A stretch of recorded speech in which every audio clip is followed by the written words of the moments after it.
Hello everybody, welcome to Wisconsin Wonder Garden. It's time to make our thumbs a little greener. In today's episode, we're going to be repotting this monster aloe vera that we have in our cactus and succulent planter behind me. We've been growing this over the last year and a half. I have a couple of different care videos on it as well. If you need those, the link will be in the description below. But in today's video, we're repotting it simply because it's getting too large for the current container and is starting to grow into the cactus spines. So to avoid that, we're gonna give it a brand new home. But hold up a second, I've got to show you guys something real quick. I was just taking a look around and just look at all these beautiful plants that we have growing here. The space is filling up and it's just so rewarding to have these plants growing, propagating, multiplying.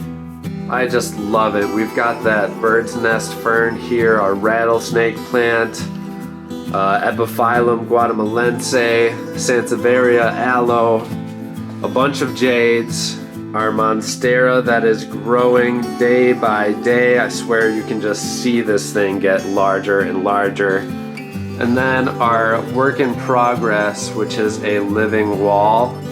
This has also been a lot of fun to grow and train, so that has taken over the wall slowly but surely. Sorry for the interruption, but I just wanted to show you some of the beautiful plants that we've got grown inside. And I also want to note that this is just on an eastward facing window that gets very little direct sunlight, mostly indirect sunlight all day. And then we've got a couple of little 50-watt grow lights on them as well. Most of these indoor plants don't require a lot of light to grow, and I strongly encourage you guys to fill up your homes with houseplants and figure out where they can grow, because you'd be surprised how many spaces there are that can actually grow houseplants inside your home. All right, let's get back to the video. As I said earlier, we've got this aloe vera that is in need of repotting. Not that the soil space is getting too tight and compact for the roots, but just because of the fact that we've got all sorts of cactus in here and the spines are starting to grow into the aloe itself. I'm not seeing much damage from it right now, but I know in the future that could lead to a couple of different diseases and rot that we want to simply avoid. So we're going to repot this in this container right here. This is a Napa self-watering container. So essentially the excess water just stays at the bottom. There's this little grate on the bottom of this container that allows the water to stay out of the soil, and yet it will kind of feed up humidity through the soil when needed. Sometimes people don't like these containers when working with a low water plant, such as the aloe vera, because we all know the quickest way to kill your indoor plants like these is over watering. But I think the answer is simple. Besides this drainage hole that they have at the bottom that can be plugged or removed, depending on, if you want to just water this in your sink and let all the water drain out below it, or if you want to keep it in there and have it up on your shelf somewhere without removing it. If you don't want to remove that plug, really all you got to do is make sure you're not putting more than 15% of this container's volume of water in there. Obviously, if we put in this much water, it's just going to be sitting in there soaking that soil for quite a long time. Just pay attention to your watering. Pay attention to how your plants react after you've watered them.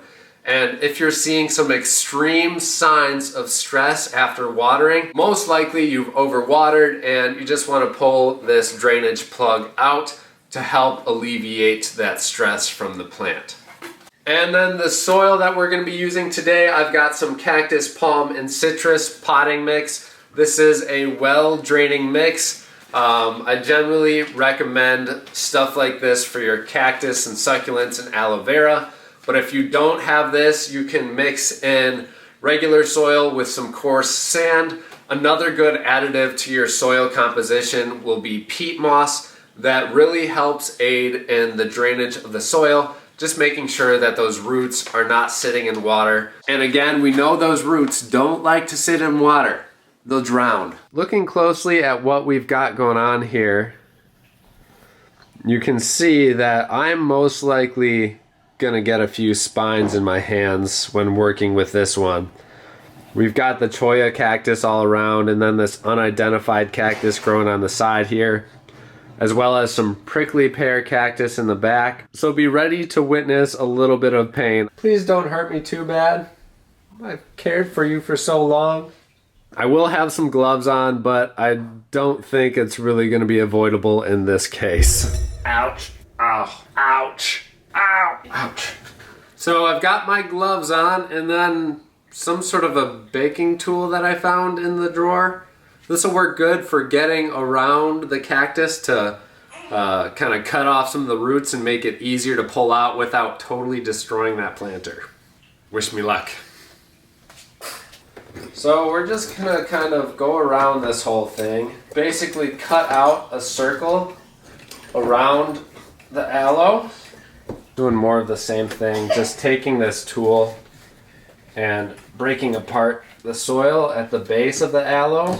Oof, we've got a couple of big roots in there. I can hear I'm pulling them apart. Generally, you could just take a shovel or something and do this, but since we're working in such a tight space, that's why I'm resorting to this handy dandy baking tool, and it's actually working quite well.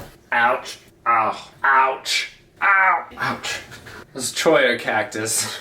Quite painful, I'll be honest. Oh, it's in there good. Lift the whole pot up. Wow. I think no matter what I do here, I'm gonna be disrupting some of my other cactus, such as the prickly pear behind me. As I see it's definitely coming apart. It's coming. Oh.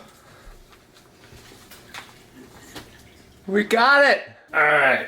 Here she is. We've actually got most of the roots intact. There's the entire root ball that we have.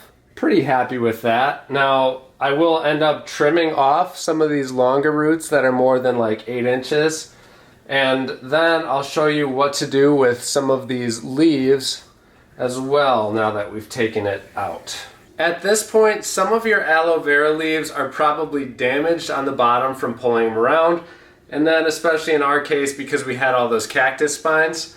So what we're going to do is just peel them off, just like this. They come off pretty easily from the main stem. Here's another one I'll show you.